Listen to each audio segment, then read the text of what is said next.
Students, चलो आज फिर से हम आते हैं हमारे शब्द भेद की ओर।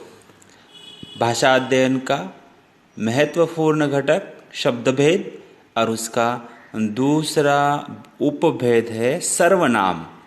तो आज हम इस टॉपिक में सर्वनाम के बारे में जानकारी लेने वाले हैं।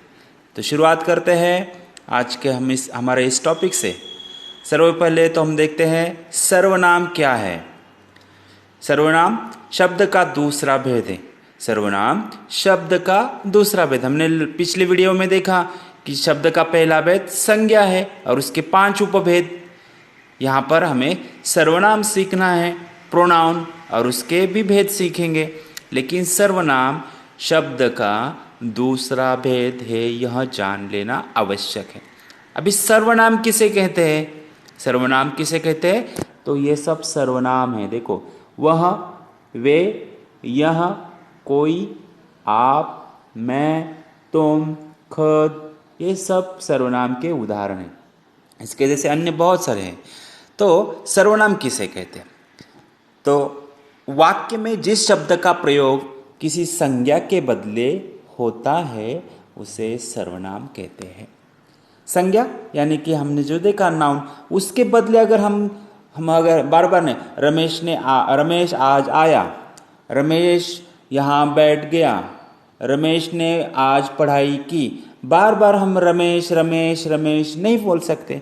तो संज्ञा के बारे में अगर हम कोई दूसरा शब्द हम उसके बदले यूज करते हैं, प्रयोग में लाते हैं, तो उस शब्द को कहते हैं सर्वनाम।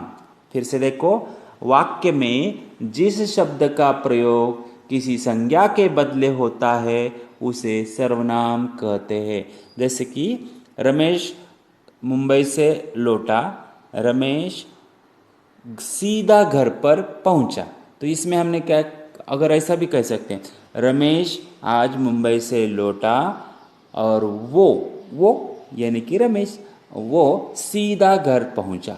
सीधा घर पहुंचा यानी कि वो शब्द हम बाद में फिर से रमेश ने नहीं कहा, वो शब्द का इस्तेमाल किया, वो शब्द यानी कि सर्वनाम। तो ये सब ऐसे शब्द है कि जिसको हम संज्ञा के बदले प्रयोग में ला सकते हैं। तो चलो आते हैं हमारे सर्वनाम के भेद की ओर। सर्वनाम के 6 भेद है। पहला है पुरुषवाचक सर्वनाम, दूसरा निश्चयवाचक सर्वनाम, तीसरा अनिश्चयवाचक सर्वनाम, चौथा निजवाचक सर्वनाम, पांचवा संबंधवाचक सर्वनाम और आखिरी और छठा है प्रश्नवाचक सर्वनाम। ये बहुत गहरे हैं और बहुत मुश्किल है, ऐसा हमें ऊपर से लगता है। लेकिन हम जब उसकी व्याख्या या संज्ञा देखेंगे या करेंगे तो आपको समझ में आएगा, बहुत आसान है।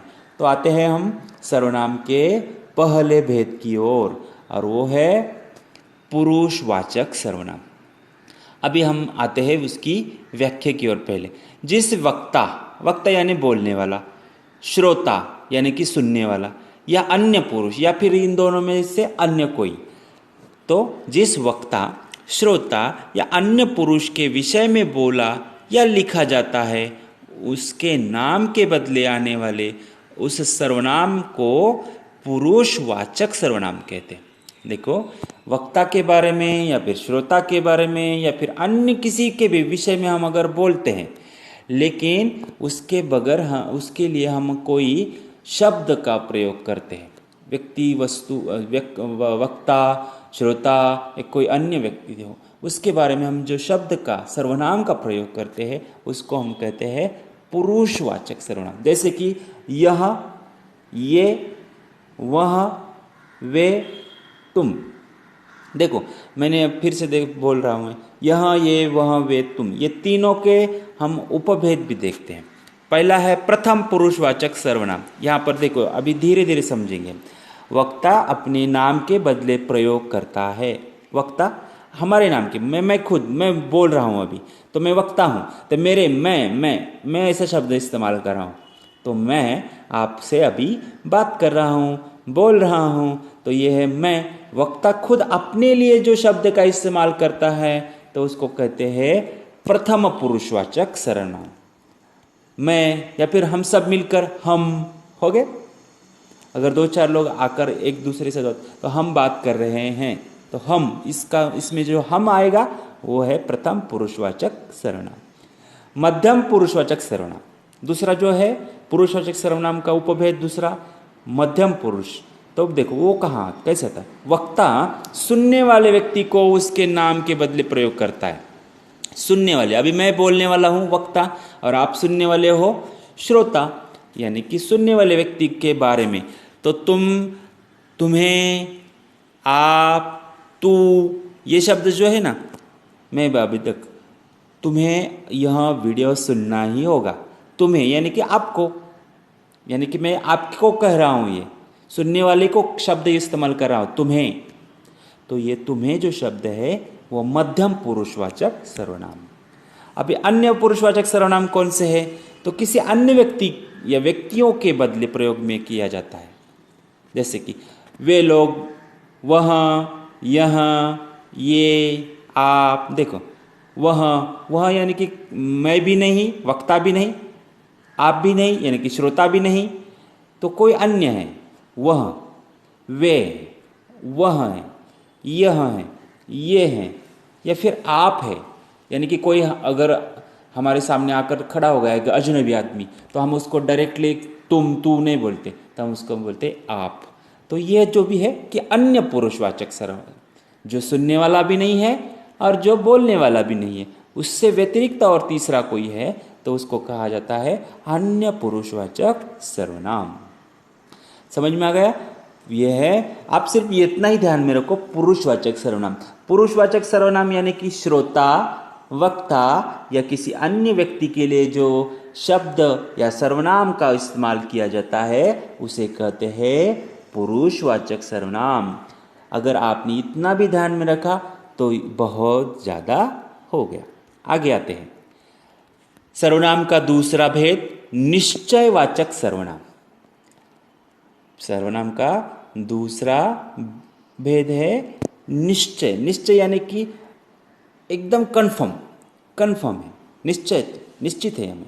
तो हमें देखो यहाँ पर उदाहरण देखते हैं पहले। वह मेरा मित्र है। देखो ये दो मित्र है और वो कह रहा है, एक मित्र कह रहा है वह मेरा मित्र है, तो उसकी और उंगली करके बोल रहा है वह मेरा मित्र है। वह, उसका नाम नहीं ले रहा है, सिर्फ नाम क्या बोल रहा है, वह मेरा मित्र है।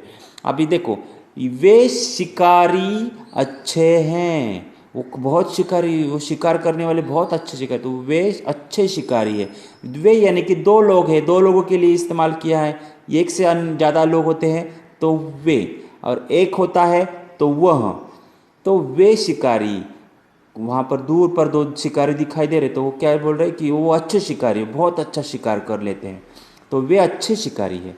तो ये वे या फिर वह निश्चित शब्द है।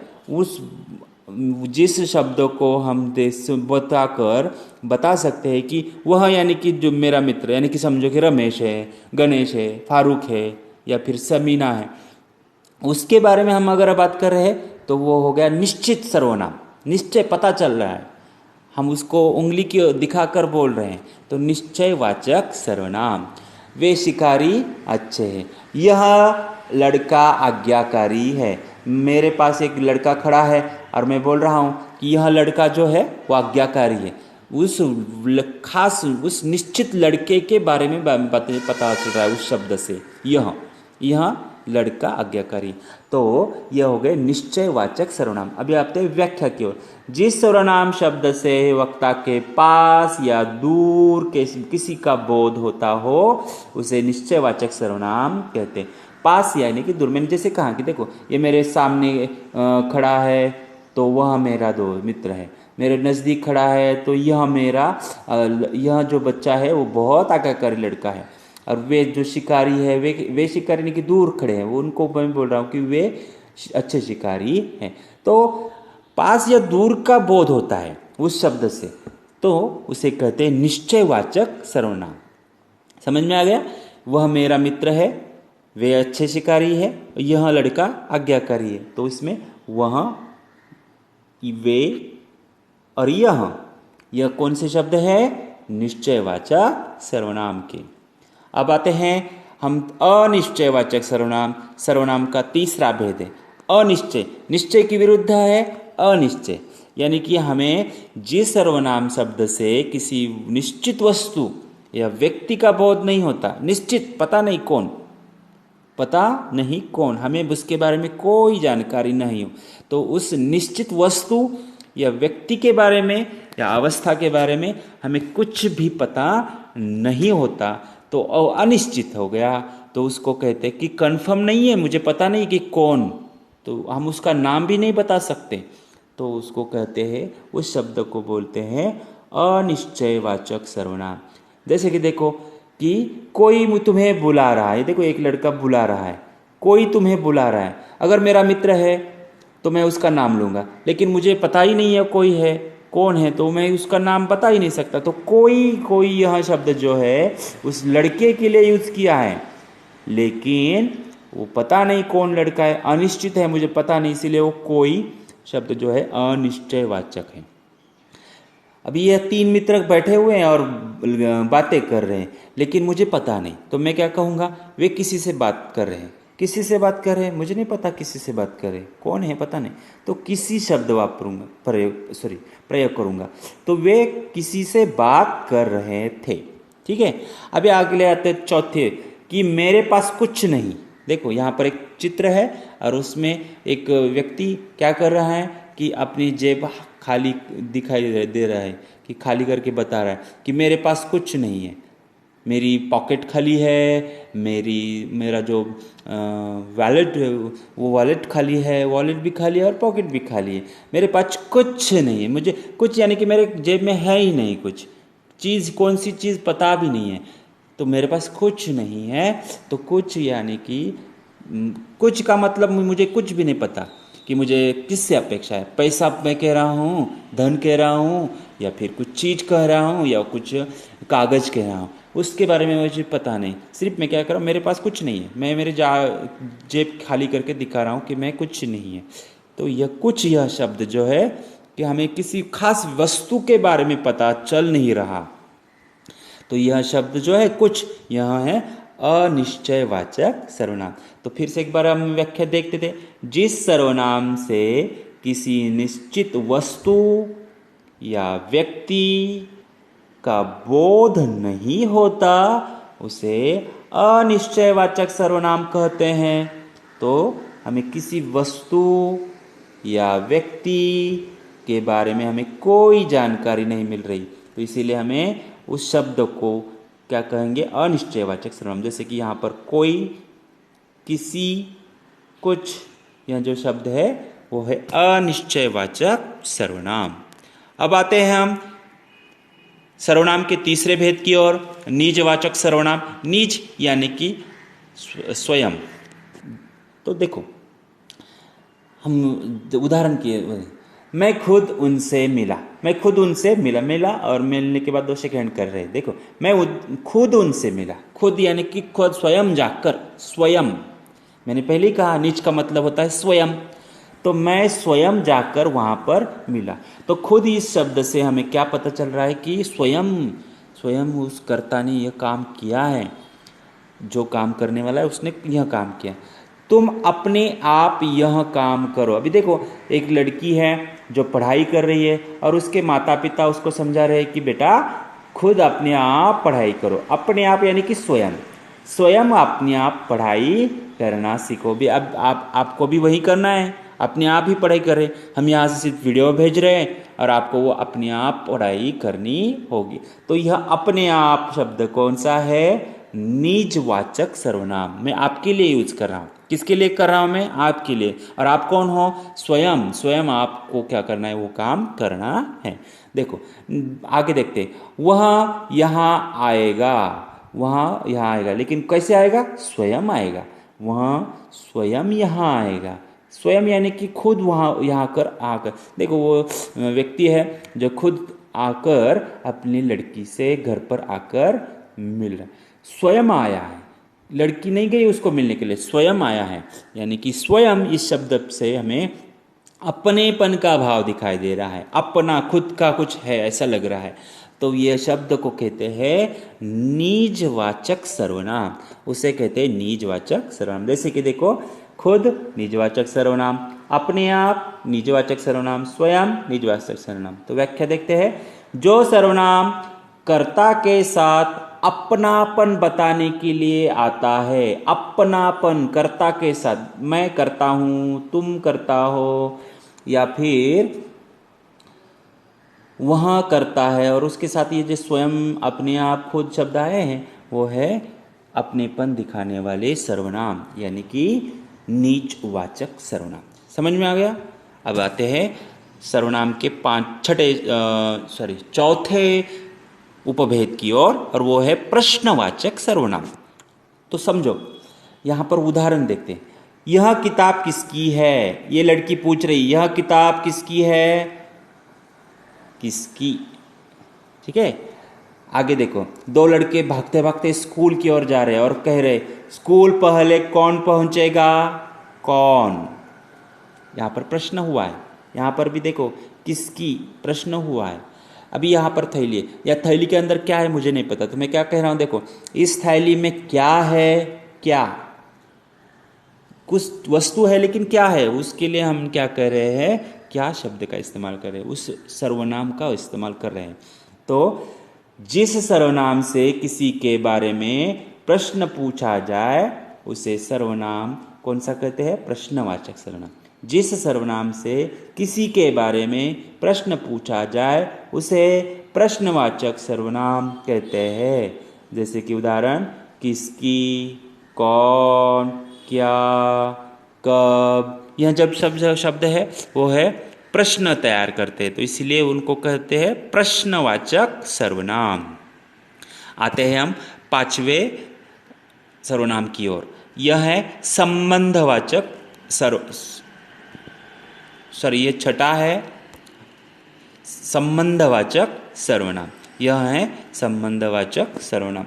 वाक्य में आए हुए दो सर्वनामों में से जब एक सर्वनाम की विशेषता बताने के लिए दूसरे सर्वनाम की सहायता ली जाती है, तब सहायता करने वाले सर्वनाम को संबंधवाचक सर्वनाम कहते हैं। देखो, मैं फिर से आपको समझाने की कोशिश करता हूँ।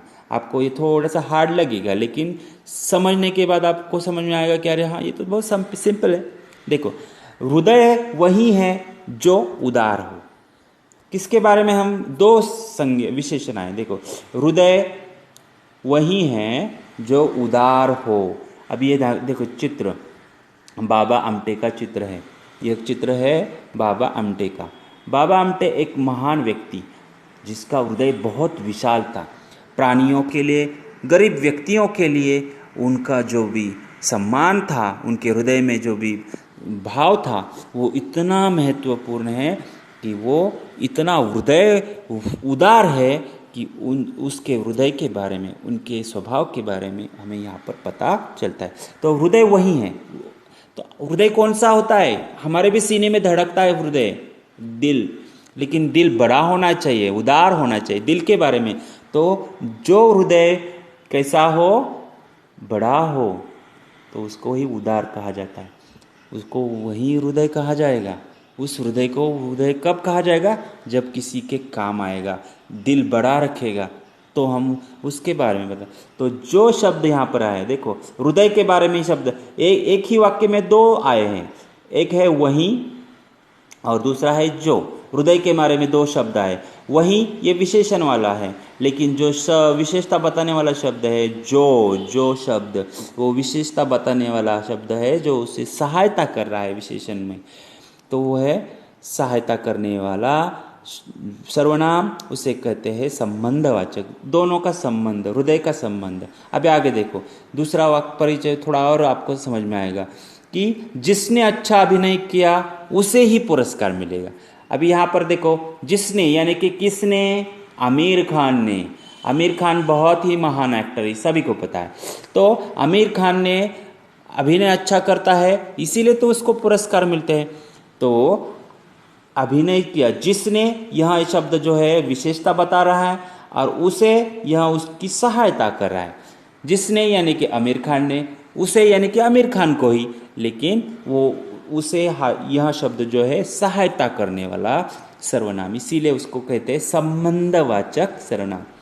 तो जिसने अच्छा अभिनय किया उसे पुरस्कार मिलेगा, उसे, तो यहाँ हो गया उसे, यह जो है संबंधवाचक सर्वनाम। अभी आगे चलते और एक उदाहरण की ओर आते हैं। उन्होंने हमारी मदद की जिन्हें हम जानते भी नहीं। उन्होंने हमारी मदद की, किसने, पता नहीं किसने, लेकिन उन्होंने हमारी मदद की जिसे हम जानते भी नहीं, जिन्हें हमें जानते भी नहीं। तो ये जो लड़की है वो अनजान है उस व्यक्ति के लिए, जो अंध व्यक्ति है उसके लिए अनजान है, तो उसने मदद की, तो उसके बारे में वो बोल रहा है कि उन्होंने हमारी मदद की। किसने, उस लड़की ने। उन्होंने यानी कि उस लड़की ने। किसने हमारी मदद की, उन्होंने हमारी मदद की। और उसके बारे में ही दूसरा का क्या शब्द है कि जिन्हें हम जानते नहीं, जिन्हें हम जानते नहीं, तो उसके बारे में संबंध दिखा रहा है यह जिन्हें शब्द। तो यह है संबंधवाचक सर्वनाम। हृदय वही है जो सर्वनाम, कौन सा, जो सर्वनाम संबंधवाचक। जिसने अच्छा अभिनय किया उसे पुरस्कार मिलेगा, उसे संबंधवाचक सर्वनाम। उन्होंने हमारी मदद की जिन्हें हम जानते नहीं, यह है संबंधवाचक सर्वनाम। तो आते हैं हम हमारे असाइनमेंट की ओर। असाइनमेंट है निम्नलिखित वाक्यों में से अधोरेखांकित सर्वनामों के भेद पहचान कर लिखिए। यह ऐसा ही प्रश्न परीक्षा में आता है कि एक वाक्य दिया जाता है, उसमें से एक शब्द को अधोरेखांकन किया जाता है, आपको उस शब्द की जाति या भेद को पहचानना होता है। तो मैंने एक उदाहरण के तौर पर आपको करके दिखाया है, बाकी के आपको करना है, बाकी आप करोगे और इसका उत्तर आपको पीपीटी में या फिर वीडियो में मिल जाएगा। आप अच्छी तरह से अगर लर्न करोगे तो उसका उत्तर वहाँ पर मिल जाएगा। जरा देखो, वो रो रही है, वो शब्द यानी कि किसी व्यक्ति के बारे में हमें पता चल रहा है, तो वह है पुरुषवाचक सर्वनाम, वो है पुरुषवाचक सर्वनाम। तो आपको उत्तर कैसे लिखना है, वो शब्द लिखोगे नीचे और उसके सामने वो कौन सा सर्वनाम है तो वो लिखेंगे पुरुषवाचक सर्वनाम। अब आगे जाते हैं। लोग उनकी तस्वीरें खींचते हैं, फिर से वही शब्द आया, लोग उनकी तस्वीरें खींचते हैं। तो उनकी यह शब्द फिर से कौन से सर्वनाम की बात बता रहा है, पुरुषवाचक सर्वनाम की। उसे अच्छा अवसर मिला, उसे, किसे, उसे, यानी कि वो भी पुरुषवाचक सर्वनाम है, वो भी पुरुषवाचक सर्वनाम है। वहाँ कौन खड़ा है, अभी किसी व्यक्ति के बारे में हमें बिल्कुल पता नहीं चल रहा, तो हम ये कौन शब्द जो है वो है प्रश्नवाचक सर्वनाम। वहाँ कौन, कौन यानी कि पता नहीं, प्रश्नवाचक सर्वनाम है। आपके पास खड़ी थी, आप यानी कि देखो ये हमारे स्वयं के बारे में बात बता रहा है, वो अपनापन दिखा रहा है शब्द। तो यह आप जो है निजवाचक सर्वनाम आया है।